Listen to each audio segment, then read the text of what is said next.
Kita masuk dalam pembahasan kita yang kedua, yaitu pengharapan dalam perjuangan, bagian yang kedua. Minggu lalu kita sudah bahas bagian yang pertama, dan sekarang kita lebih konsen kepada pengharapan yang hidup. Dan saya hanya mengambil contoh daripada bagian daripada perjanjian lama dilihat dari perjanjian baru, yaitu masalah anak perjanjian. Kita tetap bisa melihat ayat ini, dan setelah itu baru kita baca ayat yang barunya. Yeremia 29 ayat 11 saya akan bacakan. Sebab aku ini mengetahui rancangan-rancangan apa yang ada padaku mengenai kamu.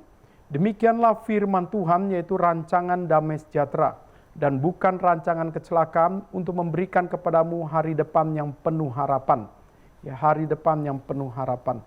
Roma 4 ayat 18 sampai dengan 21 saya akan bacakan.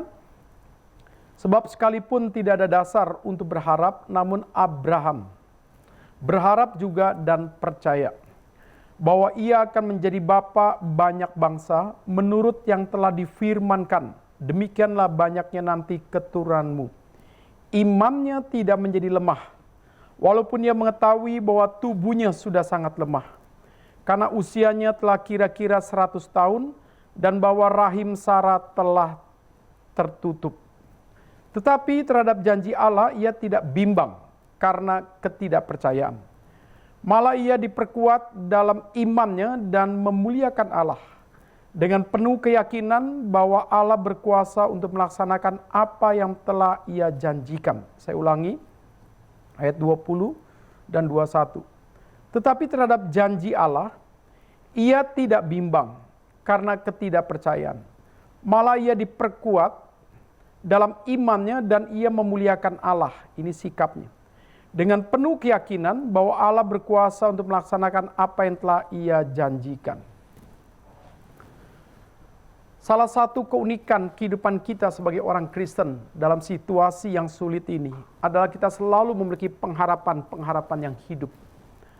Apa itu pengharapan yang hidup? Nanti kita bahas. Apa akibatnya jikalau seseorang kehilangan pengharapan dalam situasi pandemi COVID-19 ini? Nanti juga kita akan bahas. Dari mana datangnya sumber pengharapan yang sejati? Bisakah dalam masa pandemi COVID ini kita merasa eksis, baru kita mengharapkan jikalau daripada seluruh obat dan vaksin itu ditemukan, baru kita boleh eksis? Berarti pengharapan kita adalah mengharapkan manusia. Tapi mungkinkah dalam situasi ini kita belajar daripada virus daripada yang berkembang flu Spanyol, yaitu 1918 sampai 1920. Ya.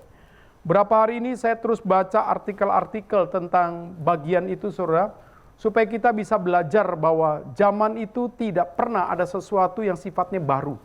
Jadi COVID-19 ini bagi Tuhan ini adalah sesuatu yang bersifat terulang. Cuman model virusnya saja yang berkembang. Eropa lebih menamakan ini adalah SARS yang baru. Jadi bukan satu hal corona. Karena dia punya nilai mutasi itu luar biasa. Antara Asia, Eropa, Amerika, Afrika semuanya bisa berbeda-beda. Nah di dalam bagian ini saudara, 2 tahun Tuhan izinkan flu Spanyol memberhentikan perang. Yang pada saat itu menjelang perang dunia kedua. Nah di dalam saat-saat seperti itu saudara, kita lihat bagaimana cara meredakan perang. Bagaimana cara meredakan ketakutan, bagaimana meredakan akan setiap agresi manusia. Dan yang kita lihat akhirnya dalam sejarah itu, banyak tentara-tentara yang akhirnya kena sakit. Dan tidak sedikit di antara mereka mati. Berapa orang yang terpapar karena daripada flu Spanyol ini? Kurang lebih 50 juta orang. Berapa yang mati? 5-7 juta orang. Bayangkan yang mati 5-7 juta orang. Itu bukan suatu jumlah yang sedikit, ini jumlah yang sangat banyak. Nah di dalam masa 2 tahun itu, flu Spanyol saudara, seperti tidak ditemukan juga seperti vaksin dan obatnya. Tapi dalam proses waktu yang bersifat reguler, akhirnya pelan-pelan manusia itu bisa bertahan sendiri. Dan setiap orang punya kekuatan antibodi. Dan akhirnya dalam proses waktu mereka pun menemukan akhirnya obat bagaimana mengatasi flu Spanyol itu satu persatu. Bayangkan orang kalau kena flu Spanyol itu panasnya bisa di atas 50. Dan orang sama meriangnya luar biasa. Dan panas itulah yang akhirnya merusak bagian daripada tubuhnya. Nah di dalam bagian ini saudara, setiap penyakit punya indikator-indikator yang berbeda. Tapi indikasinya saya lihat itu sama. Yaitu apa? Tuhan bisa memakai apapun juga untuk menunjukkan kekuatannya kepada dunia.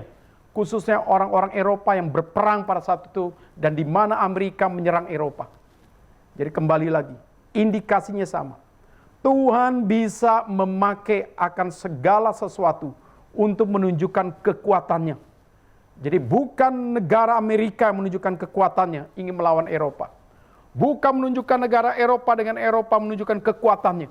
Tapi sebaliknya, dalam flu Spanyol kita lihat Tuhan sedang berkarya. Menunjukkan seluruh tata kebesarannya. Supaya manusia itu mengerti semua lemah ketika aku bisa mengizinkan apapun terjadi. Semua manusia bisa kulenyapkan. Lihat, 5-7 juta orang. Bukan mati karena peluru, bukan mati karena meriam. Tetapi matinya semua karena aspek nilai flu Spanyol.